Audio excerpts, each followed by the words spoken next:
dañoo constaté ni ki suñu plage bu Cap bi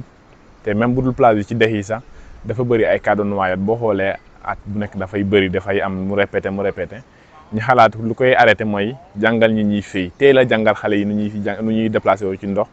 bu ñu mënee fay bu ñu mënee déplacé ci biir ndox bi moom loolu day tax day wàññi le nombre de noyades de cas de noyade par an moo waral ñi engagé wu projet bi nga xam ne ki moom la ñuy tuddee Horizon pour juste jàppale nit ñi jàngal xale yi nu ñuy fayee et les mesures de sécurité aussi yi ñuy jël pour éviter les cas de noyade. Programme bi dafa ñëw ci wàllum sensibilisation les jeunes moo waral ñu former d'abord des surveillants de baignade après ñu war a former ay maîtres nageurs donc surveillants de baignade yi ñoom déjà ils sont là cas bu amee ci boo xoolee ci nawet bi plage yi tamit daan bëri ay nit daan nañ fa wàcc pour dem jëm a xool xale yi wala mag yi fay wàcc di sangu sax lan mooy difficulté bu ñu xoolee yeneen cas d'urgence moom ñi intervenir di sensibiliser waale tamit nit ñi di leen war carrément ne kii fii géej bi dafa yëngatu waroo fi sangu wala fii bàyyin la waroo fi sangu donc ñu repérer tamit ni ki ci commune bi y a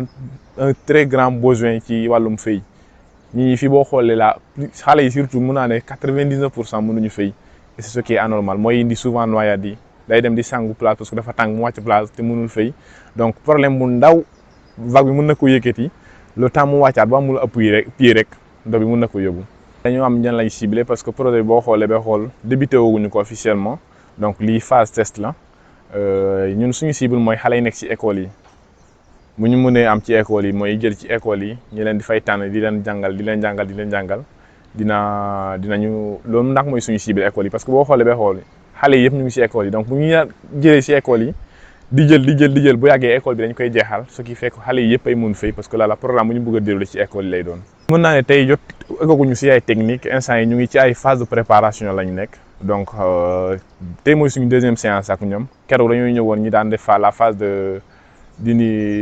se familiariser avec l'eau mooy xale boo ko indiyee xamoon na dafa ragal wala ragal ndox li nga war a njëkk a def mooy fexe ba mu ñemee ndox bi moom la ñu daan def keroog ñu ñemee ndox bi bu ñu ñëwee tey ñu répété waat même chose ba pare ñu initier leen tuuti nu ñuy noyyee parce que il faut que xale bi mu comprendre ni ki booy nuuru da ngay couper sa respiration boo génnee si nga continuer ko donc loolu ay synchronisation la nga xam ni ki automatiquement bu nuuru rek da koy bloqué boo génnee si mu continuer ko donc ci phase yooyu la ñu nekk familiarisation ak nu ñuy noyyee donc couper la respiration reprendre la respiration la courte respiration la longue respiration respirer inspirer par le nez expirer par la bouche inspirer par la bouche expirer par le nez donc ci phase yooyu la ñuy tolloog ma xale yi mais nii mënuñu wax yan technique lañ leen di jàngal parce que xale yi fu ñu toog ni phase bu ñu toll nii du phase technique mais phase juste familiarisation ak ndox bi. Radio Kabisu FM 100.0 dans le Cassa. On propose aujourd'hui une initiation à la natation, donc un programme de cours de natation, donc à destination donc des jeunes de la commune de Diembéring. Donc là, on est sur une phase expérimentale du projet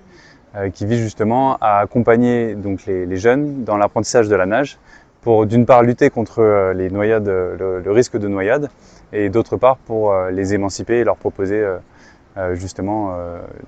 une capacité supplémentaire en sachant nager. Cette idée, elle part du constat donc selon lequel effectivement il y a un phénomène de noyade qui est chronique ici en Casamance. Et il y a la fédération sénégalaise de sauvetage et de natation qui malheureusement n'est pas présente donc dans la zone. Il n'y a pas de piscine publique disponible.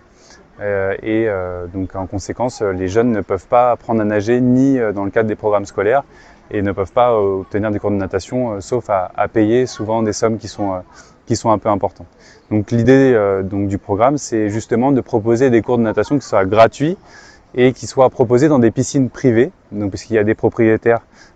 qui ont des piscines, et donc d'accueillir les cours de natation dans ces piscines. Donc là, en l'occurrence aujourd'hui à la baie de Boucotte, mais aussi à Cabrousse et dans d'autres endroits de la commune de Diembéring. On a la chance effectivement d'avoir aujourd'hui sur le cours de natation la visite de Yacouba Sadio, qui est l'inspecteur des sports auprès de la préfecture d'Oussouye,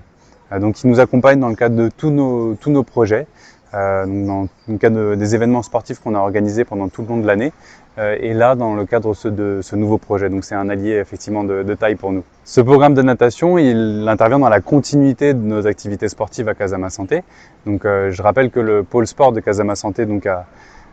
C'est ouvert donc à la fin de l'année 2022. Donc, on a eu le programme Wallouma, où il y a eu des événements sportifs qui ont été organisés pendant 7 mois. Et donc là, le projet Horizon Casamance commence ces semaines avec la phase expérimentale du programme, mais devrait se dérouler sur 1 an, 2 ans, en fonction des financements qu'on pourra avoir. La perspective, c'est d'abord commencer et de terminer cette phase d'expérimentation, et ensuite d'ouvrir les cours de natation au maximum de jeunes possible, et d'allier ces cours de natation à un programme de sensibilisation sur le risque des noyades pour essayer d'endiguer durablement ce phénomène.